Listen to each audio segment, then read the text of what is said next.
Welcome to Prague. I am Jeff Optek, and I am the editor of the Sovereign Retiree. And those of you who know me know that I have called this city home for the last 2 years, which, coincidentally enough, gives me a pretty good impression of cost of living here. So I wanted to let you know what cost of living is like when you live in a place as beautiful as this city is. Clearly one of the most beautiful cities in all of Europe, and as far as I'm concerned, all of the world. That's why I chose to live here. So one of the cost of living issues. So let me tell you, I actually rent an apartment here in the city, 2 subway stops from basically what you're looking at behind me. I'm really close to the center of Old Town. Beautiful place to live and play and eat and go out and have fun. And my apartment is ultra modern. It's a 1-bedroom across 2 floors, the top 2 floors of a 6-story building that was built in somewhere in the 1920s, 1930s. So I have the top 2 floors, and it's 785 square feet, something like that. And it is all of $1,150 a month. When I throw utilities in on top of that, it doesn't quite hit $1,300 a month. And that's actually a fairly expensive apartment here. You can get them substantially cheaper if you don't want to live in the direct center of the city where I am. If you live, say, 3 subway stops away, you could find a very similar apartment for probably $800, $900 a month. So apartment living here is actually quite affordable relative to many parts of the U.S. I moved here from Los Angeles, and my apartment in Long Beach, California, granted, was on the beach, but still it was a very tiny 350 square foot studio that was dark and dank, and it was $1,475 a month. So that gives you a little bit of comparison to what I'm talking about. Beyond apartment living, there is the everyday cost of living for food and getting around and healthcare and all those fun things. I eat relatively cheaply. I live on my own. I cook, so I live relatively affordably in terms of food. But I eat out a lot because I'm single, and I don't always like cooking and making a mess when I'm busy writing and doing the things I do. So I have budgeted myself about $460 a month to spend on food. Much of that goes to eating out. I spend a lot of time eating in the local pubs because I really like the local food here. The schnitzels and the salads that they have, and the Czech beer is absolutely incredible. And it is cheaper than water, literally. I mean, you get a half liter of beer here for 35 crowns, which is 20-something crowns to the dollar. So just over $1, $1.25, something like that for a half liter of beer. Very good beer. A meal here, when I go out to a pub and I have like a schnitzel with some sort of side dish to it and a beer, is $8 to $10. That's without tip. Tip is a couple bucks if you want to leave that. It's not very expensive. When I go shopping, when I go to the supermarkets, or I go to the farmers markets, and there are farmers markets all over the place. Every Wednesday through Saturday in my neighborhood, there is a big farmers market. It runs year-round except for a couple of weekends during the dead of winter in January, February.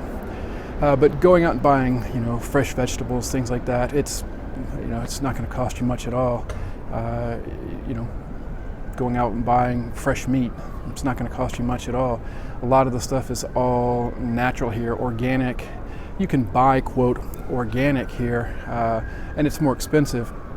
But much of the food is all locally grown, and it's as close to organic as you're really going to get. I mean, it's not like it's being brought in from bizarre places. It's just all sort of local produce. The challenge with that is that, there are times of the year where you're not going to find the things you want to find. I mean, I struggle sometimes to find things like celery in the dead of winter, but you get used to it. But it's really inexpensive.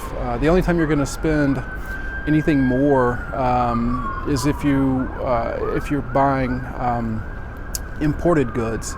Like there's a Marks and Spencer here, the London chain store, and if you go there and you buy some of their products, it's more expensive. If you buy packaged goods that come from the U.S. or from the UK or Ireland or whatever, those tend to be more expensive as well. You're not going to find those kind of products locally, so you have to spend up to get some of the products you need. But again, I'm spending $460 a month, and I'm eating well on $460 a month. So that should tell you just how inexpensive this place can be when it comes to sort of daily food living kind of stuff. I went over utilities when I mentioned in my house. It's all part of I pay my landlord a lump sum every month, and it includes the utilities. And again, it's roughly $200, if that. Actually, it's less than that. It's 4,000 crowns, so that's like $180 for electricity, water, all that. I pay separately for internet, the internet here, and I have super high-speed internet, and I've got the cable package that goes with it, so I can get the BBC and CNN International and whatnot. That is $31 a month for the full shebang. So it's not expensive at all, really, compared to what I was paying in the U.S., which is well over $125 a month for high-speed internet and cable. My cell phone stuff here, very inexpensive as well. I have a local Czech cell phone, and it's 829 crowns, which is 1,000 crowns would be 20-something dollars. So it's under $20 for my cell phone, and it's sort of unlimited data kind of stuff. So it's cheap, inexpensive. I also have health insurance here, which is, I know, a big issue for a lot of people to consider when they are looking to relocate overseas. Your American health insurance is not going to work here. If you're here just for a very short period of time, like a vacation, fine, your health insurance will work from America. But if you move to a foreign country and you're going to start living there permanently, your local health insurance will not work, or your American health insurance will not work, so you'll need to get local coverage. Because I work here and I'm part of sort of the Czech employment system as a freelancer, I pay into the Czech national plan. That costs me $113 a month, I think it is, and it's full coverage. There's no co-pays, there's no deductibles. I just go to the clinic I need to go to, and everything is covered. If they give me a prescription, I go to the local Karna, which is the local pharmacy, and they're all over the place. And my prescription is either free or it's $4. Sometimes it's $1. I think the highest I've ever paid was $8 maybe, and that was for some kind of high-end antibiotic for a sinus infection. So it's your medical coverage here is not very expensive at all, and it's high-quality medical care. I mean, when I walk into a dentist office, or I walk into to get an MRI, which I had to do recently, or I walk into a traditional sort of internist office, you would think you're walking into a doctor's office out of Los Angeles or New York or Des Moines, Iowa. It's all the same. Nothing looks different. It's all the same high-end gear. The MRI I had was the ultra latest, high-end MRI machine. So healthcare is high quality here. It's nothing you should even consider as a concern. In fact, it's one of the highest rated healthcare systems. It rates number one in Europe. Most of Europe rates number one in sort of a global healthcare ranking. So high-end quality healthcare. I also have an independent plan, a private insurance plan, which I got simply because when I first moved here, I wasn't sure the degree to which English was going to be widely spoken within the medical system, and it turns out it's pretty widely spoken. So I haven't had any real problems speaking English or making myself understood when I go to get medical care. But I have an independent plan too, a private plan, and it's an extra $125 a month. So all in, I'm paying less than $250 a month for health care here, and it theoretically would be just $113 if I got rid of the private plan. And in comparison, when I was living in Southern California, I was paying more than $550 a month for a really subpar plan. And when I was living in South Louisiana before that, I was paying for about $450 a month for a fairly decent plan. But here, everything's covered, and it is $115 to $250 a month, basically, depending on how you decide to arrange your health care.